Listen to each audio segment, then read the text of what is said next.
2 words. That's all it took. 2 words spoken casually into a live microphone by one of the most powerful sports owners walking the planet right now. Not a press conference, not a prepared statement, not a carefully rehearsed soundbite designed to land perfectly in front of a camera. Just 2 words dropped in a candid moment. The kind of moment that PR teams have nightmares about and lawyers quietly circle on their calendars. And those 2 words, almost 4, just handed the WNBA ownership group the single most devastating negotiating weapon ever aimed at a players' union in the entire history of women's professional sports. But before we get to those words, before we follow the money all the way to where this story actually ends, you need to understand something that almost nobody covering this situation is bothering to explain.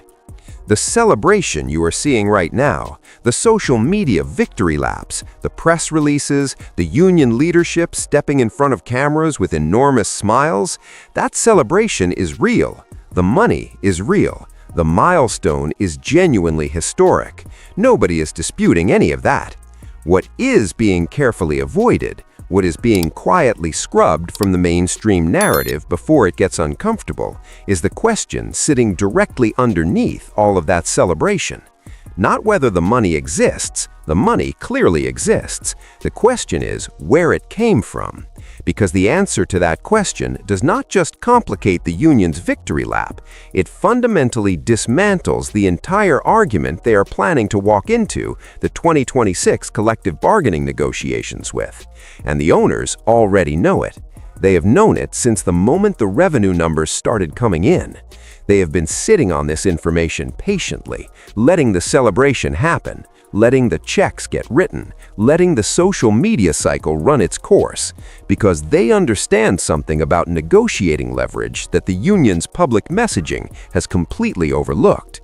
When you hand someone a weapon and then celebrate in front of them, you do not actually win anything. You just make the eventual confrontation more expensive. So let's follow the math, all the way back to where this trap was first built. The year is 2020. The WNBA and the Players Association are sitting across from each other, hammering out a new collective bargaining agreement. The world is in the middle of a pandemic. Professional sports leagues everywhere are scrambling to figure out what their financial futures look like.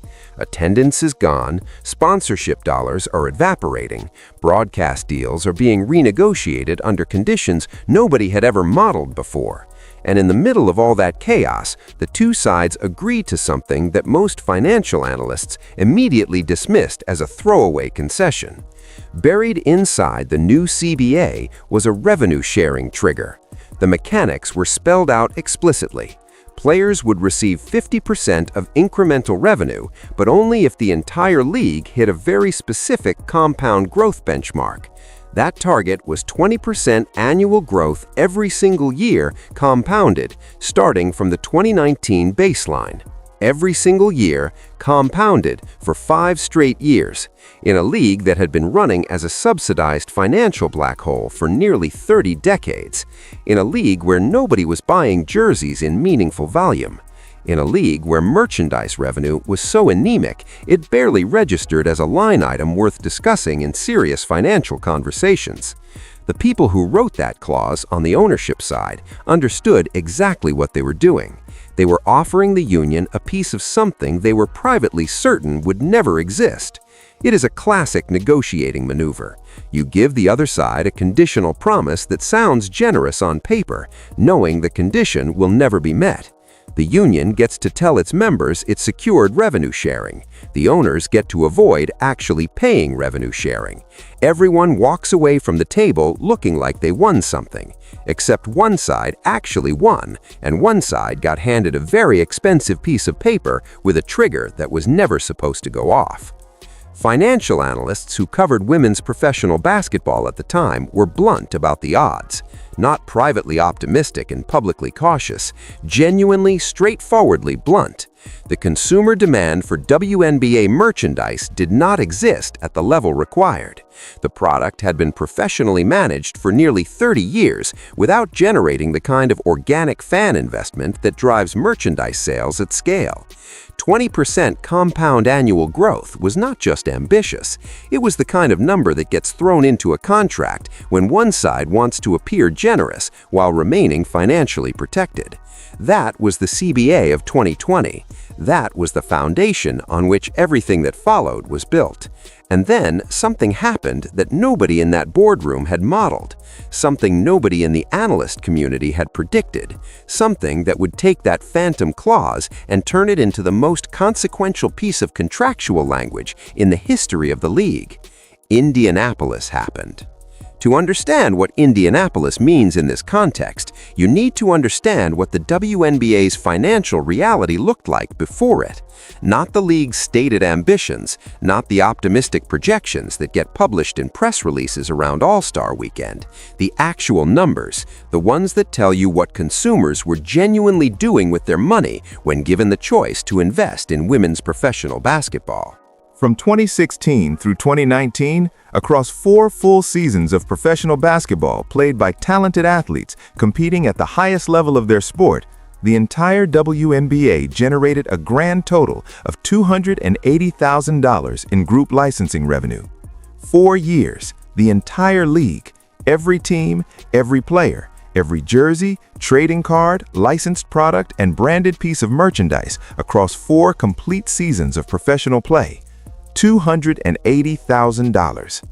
To put that in perspective, a single mid-level social media influencer with a few 100,000 engaged followers can generate more than that selling their own branded merchandise in a single product launch weekend. That was the baseline. That was the product as it existed without an external economic catalyst. That was what decades of professional women's basketball had built in terms of consumer merchandise demand. Then the 2025 season arrived, and the WNBA generated enough revenue to trigger the benchmark that had been sitting dormant in the 2020 CBA for the first time in the organization's 28-year history. An $8 million pool was activated and began being distributed across the league's 13 rosters. And simultaneously, the Players Association announced a group licensing payout of $9.25 million. $9,250,000 in group licensing revenue in a single recent period, compared to $280,000 across 4 entire seasons just a few years earlier. That is a 3,200% increase, not a rounding error, not a favorable comparison achieved by cherry-picking specific data points. A 3,200% explosion in consumer demand for licensed WNBA merchandise. And the vast majority of that increase happened in a single calendar year. The Players Association held a press conference. The union leadership stepped in front of cameras. The headlines wrote themselves. Historic revenue sharing triggered for the first time in 28 years. Players to receive millions in licensing distributions. The WNBA arrives as a legitimate financial enterprise. Social media ran with it. Sports commentators discussed what it meant for the future of women's professional sports. The narrative was clean, compelling, and emotionally satisfying. Decades of struggle, decades of players accepting below-market compensation in service of building something they believed in, and now, finally, the financial breakthrough that validated all of it. It was a genuinely powerful moment. And it was also, depending on which side of the boardroom you were sitting on, either a victory celebration or the opening move in a very high-stakes game of chess. The owners let the cameras roll. They let the press releases go out. They did not call an emergency meeting to dispute the union's framing. They sat quietly with their internal data and waited. Because they knew something about that 3,200% increase that the union's communications team was very carefully not putting in the press release. They knew exactly where it came from. Here is the question that every single mainstream sports outlet covering this story has managed to avoid asking directly. If the WNBA just experienced a 3,200% explosion in group licensing revenue, what specifically changed? What product got better? What marketing breakthrough occurred? What strategic initiative did the league execute that transformed consumer behavior at that scale? When a business metric moves by 32 times in a compressed time frame, there is always a specific answer. Markets do not spontaneously generate 32 times the consumer demand for a product that has been available and professionally marketed for 3 decades without a specific identifiable cause. The union's framing implies a collective answer. The players, through their combined labor and dedication, built something together. The rising tide of women's sports awareness lifted every boat. Increased media coverage, growing social media followings, better broadcast deals. All of these forces converged to create a new financial reality for the entire league. And that narrative is not entirely false. Broader cultural interest in women's professional sports has genuinely increased. Media coverage has expanded. There are more eyes on the WNBA today than there were 5 years ago. But more eyes does not explain 32 times the merchandise revenue. Cultural momentum does not move the needle by 3,200%. You do not get from $280,000 to $9.25 million because of generalized awareness trends and improved broadcast deals. You get there because one specific thing happened that created one specific category of consumer demand that had never existed in that volume before. The licensing revenue spike was not generated because millions of fans suddenly decided to invest in the merchandise of backup power forwards or reserve point guards or veteran role players who have been in the league for a decade. The $9.25 million was generated almost entirely by one player's jerseys, one player's trading cards, and one player's licensed products moving at a volume the WNBA had never come close to experiencing in its entire 28-year existence. The name on those jerseys, the face on those trading cards, the player whose merchandise was being purchased by fans in Iowa and Indiana and across the country who had never owned a single piece of WNBA merchandise before she put on a professional uniform. Caitlin Clark. The union is not just celebrating a financial milestone. They are attempting to use one player's individual economic footprint, her jersey sales, her card sales, her licensed merchandise movement, as the foundational justification for a permanent structural restructuring of the entire league's long-term financial architecture. They are pointing at revenue that one person generated and saying to the ownership group, look at what we built collectively. Look at what our labor is worth. Now open the vault permanently and give us 27.5% of gross revenue going forward. And the owners are sitting across the table with internal data that breaks that revenue down by product category, by player name, by geographic market, by consumer demographic. They are not reading the press releases, they are reading the receipts. And the receipts tell a story that is very different from the one being told in front of the cameras. Tsai is not a casual sports fan who bought a team because he wanted courtside seats and a celebrity hobby. He is the billionaire co-founder of the Alibaba Group, one of the most sophisticated consumer behavior analysts and business strategists on the planet.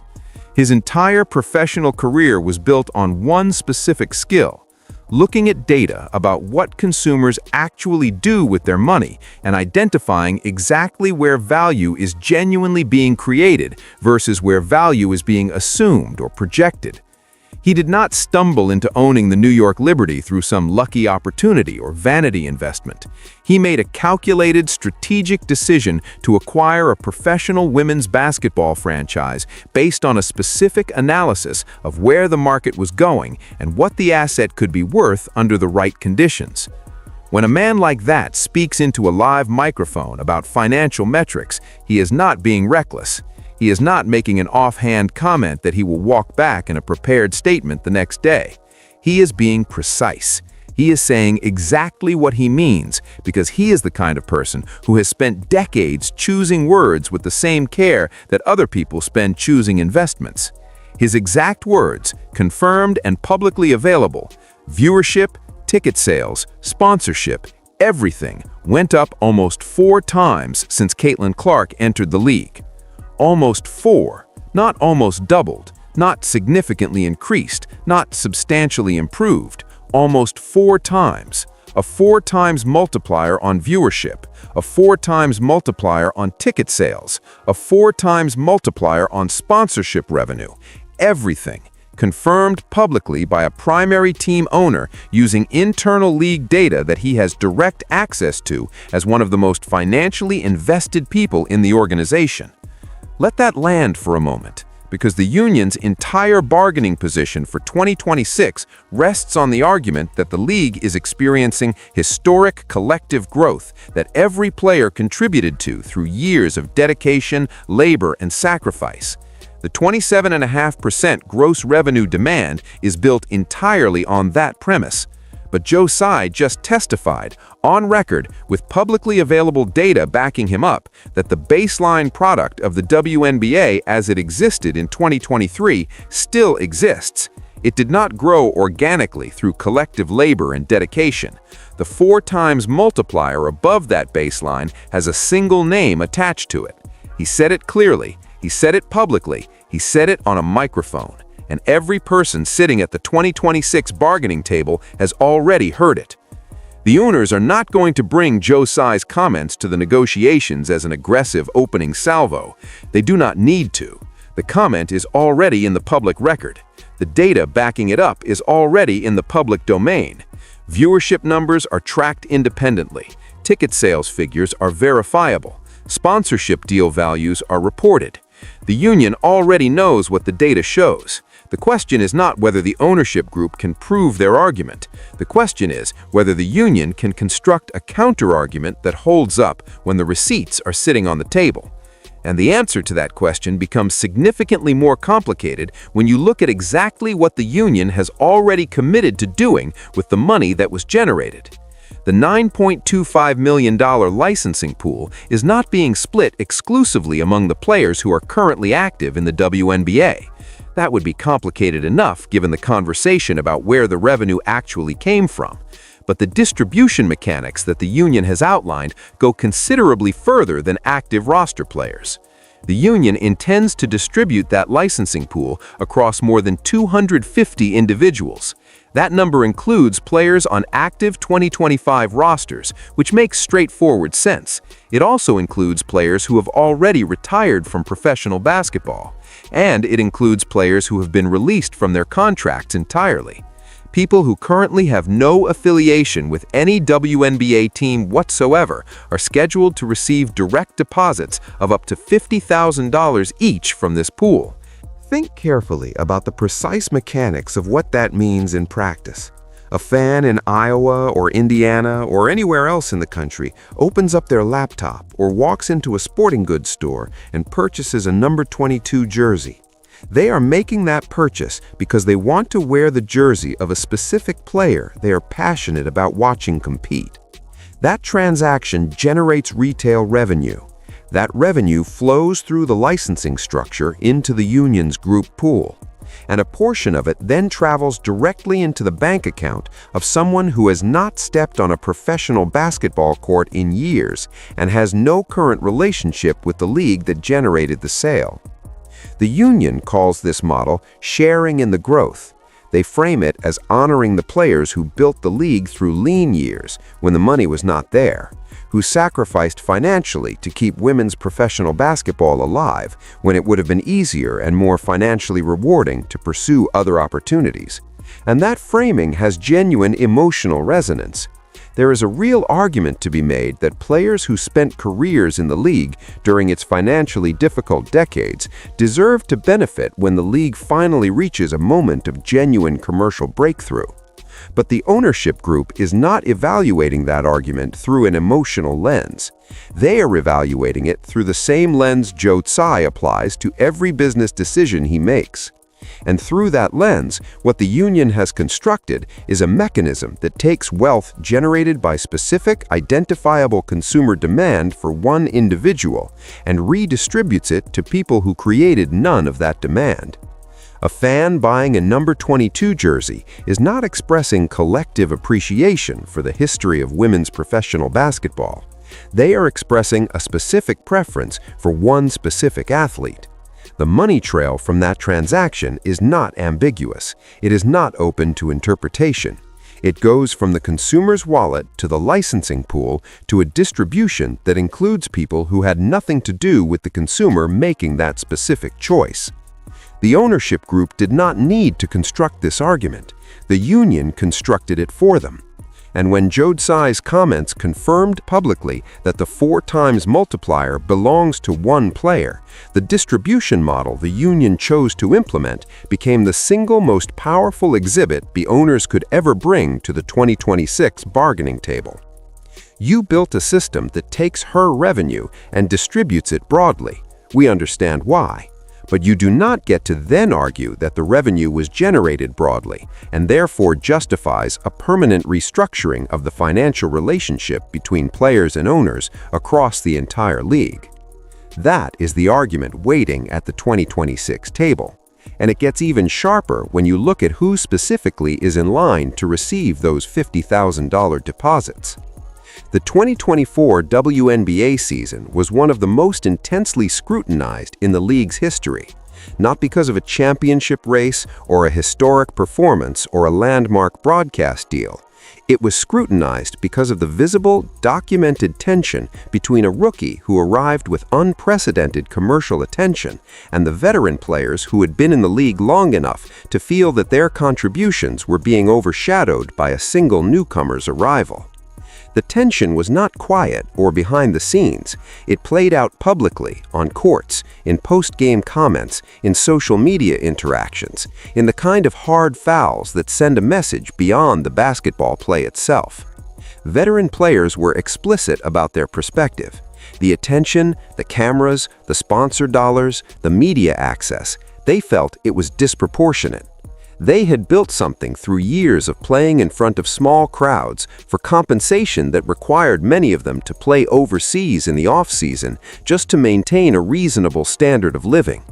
They had invested their careers in a league that the broader sports world had largely ignored, and then a single rookie arrived, and the cameras came, and the sponsors came, and the reporters came, and suddenly the league they had spent years building was being discussed primarily in the context of someone who had just arrived. Their frustration was understandable, their expression of it was public, and their claim on the league's history and their contribution to building it is not fabricated. Players who spent the lean years in the WNBA genuinely did sacrifice financially in ways that athletes in comparable men's leagues would not have accepted. The argument that they deserve to share in a financial breakthrough has legitimate moral weight. But here is the reality that the distribution model creates.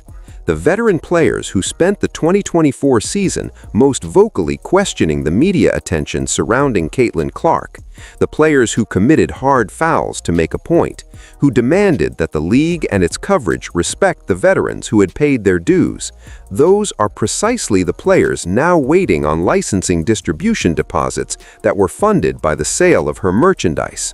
They challenged her standing in the league publicly and repeatedly. They are cashing her checks privately. They questioned whether the attention she received was proportionate to what she had contributed. The answer, as it turns out, arrived in the form of a direct deposit into their bank account. And the amount of that deposit was determined almost entirely by how many fans purchased products bearing her name and likeness. That is not a small irony. That is not a footnote to this story. That contradiction is the central tension driving everything that is about to happen as the 2026 negotiations approach.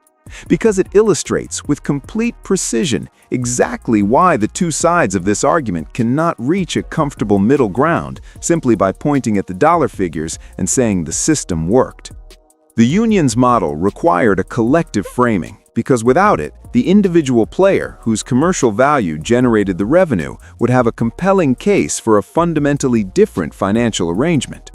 But the collective framing exposes every player in that distribution to the question the ownership group is going to ask at the bargaining table. If the revenue was collective, why did it require one player to exist? And if it required one player to exist, what happens to the revenue when the CBA that allows her to be compensated at current rates is replaced by one that doesn't reflect her individual value in the structure? The union's belief is that a rising tide lifts all boats. The owners have the receipts proving the tide has exactly one source. And when those two positions meet formally in 2026, the outcome is not going to look anything like the celebration currently playing out on social media. To fully understand why the 2026 collective bargaining negotiation is shaping up to be the most contentious in WNBA history, you have to look at the specific number the union has attached to their demands: 27.5% of gross revenue. Not net revenue after expenses, after arena costs, after administrative overhead. Gross revenue, off the top, before the ownership groups calculate what it actually costs to run a professional sports franchise. The current revenue-sharing arrangement is structured very differently. The trigger that just activated for the first time distributes 50% of incremental revenue above a specific growth threshold. That is a fundamentally different financial proposition than a baseline gross revenue share. Incremental means the owners still capture the entirety of the baseline revenue before sharing begins. A gross revenue share of 27.5% means the players receive their cut from the first dollar generated, regardless of whether the franchise is profitable or operating at a loss. For context, several WNBA franchises have historically operated at significant losses, even with the league's subsidized structure. The economics of running a professional women's basketball team at current compensation levels, with current arena costs and operational expenses, have not been universally favorable even for ownership groups with deep pockets. A 27.5% gross revenue mandate in a new CBA would fundamentally change the financial viability calculation for teams whose markets have not experienced the Clark effect that Indianapolis has documented. The union's argument, of course, is that the league's revenue growth makes this sustainable. And if the growth were genuinely collective and distributed across markets, that argument would have considerably more structural support. But the ownership group's counter is already built into the data. If the revenue spike is attributable primarily to one player's commercial draw, and if that player's presence in specific markets is what drove viewership, ticket sales, and sponsorship to 4 times their previous levels, then a gross revenue share obligation structured as though the growth were organic and league-wide is being calculated on a foundation that does not reflect reality. The owners are not opposed to paying players more. Several ownership groups have made that clear in their public communications. The New York Liberty's investment profile under Tsai demonstrates a genuine commitment to building a competitive, well-compensated roster. The dispute is not about whether players deserve better compensation. The dispute is about what the financial architecture of that compensation should look like and what it should be based on. A 27.5% gross revenue share negotiated in 2026 based on 2025 revenue numbers is being negotiated at the peak of a commercially unique moment.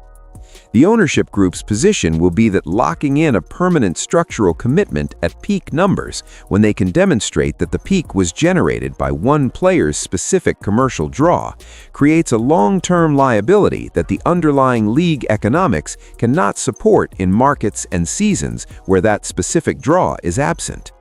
That argument becomes even more pointed when you consider what happens when the current CBA expires and the next one is being negotiated in a league that may look very different depending on how individual player decisions and market dynamics evolve over the next several years. Here is the full picture, assembled from all of its pieces. The WNBA ownership group negotiated a 2020 CBA with a revenue-sharing trigger they were privately confident would never activate. It activated. The owners are honoring that contractual obligation fully and allowing the distributions to proceed without dispute. But the activation of that trigger is also the single most powerful piece of evidence they could have asked for heading into 2026 negotiations. It proves, with time-stamped financial data, that the league's revenue trajectory changed dramatically, and that the change is attributable to a specific, identifiable catalyst rather than collective organic growth. The union responded to the trigger activation by immediately escalating their demands. 27.5% of gross revenue. A permanent restructuring of the financial relationship between players and ownership based on the milestone numbers generated during the most commercially unique period in league history.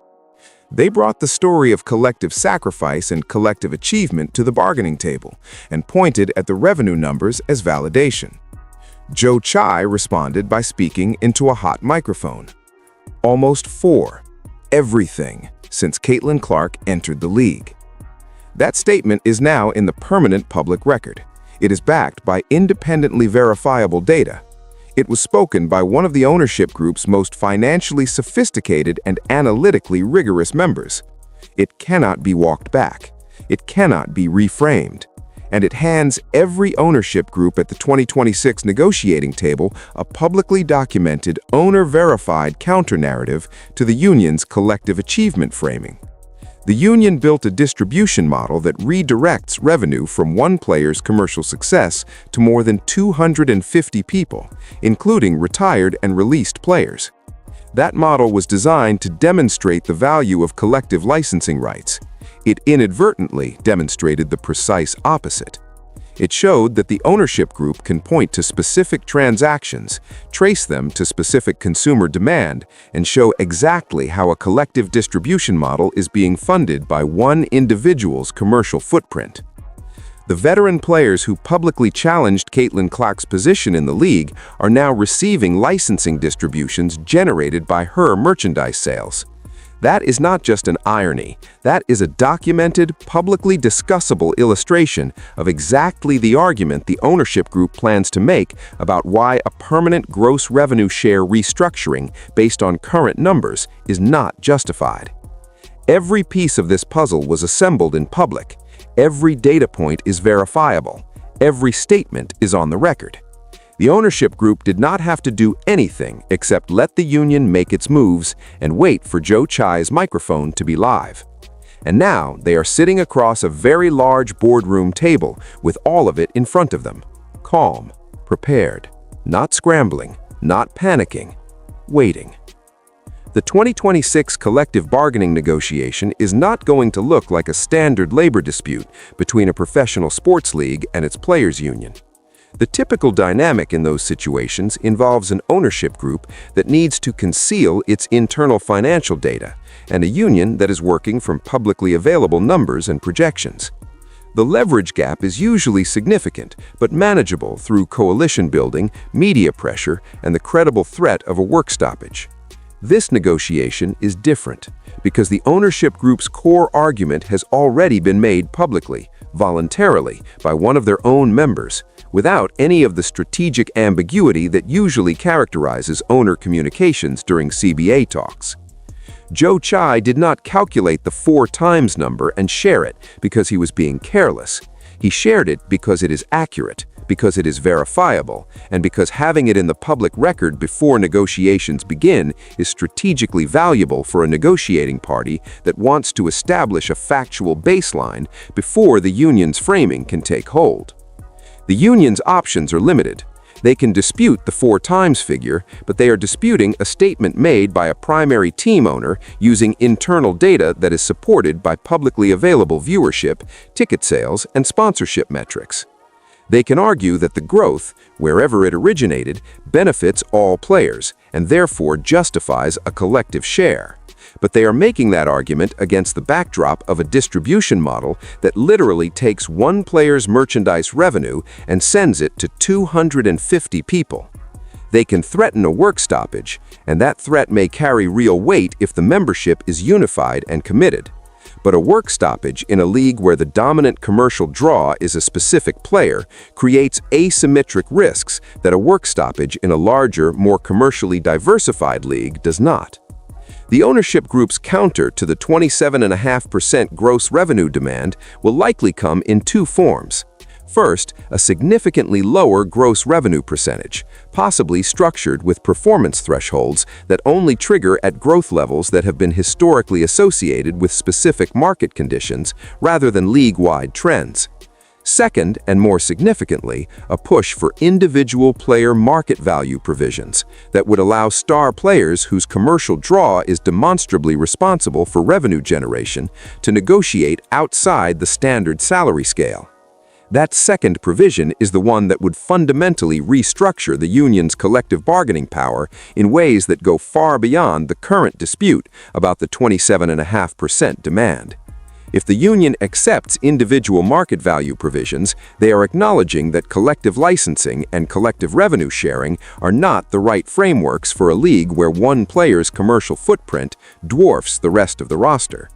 If they reject individual market value provisions, they are forcing themselves to defend a collective model that the entire public record now documents as being funded by one individual's commercial success.